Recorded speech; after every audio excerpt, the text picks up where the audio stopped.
Что такое продажи по-простому? Есть сотни разных трактовок и вариантов, каждый на свой лад называет и обзывает продажи, как он хочет. В моем понимании на данный момент продажи — это пошаговая технология, где каждый шаг направлен на повышение вероятности закрытия сделок. И такая вот пошаговая технология, она работает только в тесной связке с гипотезами.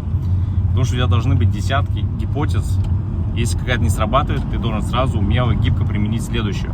Это можно рассмотреть на примере. Многоэтажный дом, там есть десятки входов, есть сотни окон. И, соответственно, если, к примеру, какая-то дверь закрыта, там идет ремонт, она заварена, есть еще десятки ходов, в которые можно войти. Также сотни окон, в которые можно запрыгнуть. Соответственно, все это метафорично можно отнести к продажам. То же самое. Есть какая-то гипотеза коммуникации с клиентом не сработала, у тебя еще есть большое количество различных гипотез, которые ты можешь также применить, соответственно, заключить в дальнейшем сделку.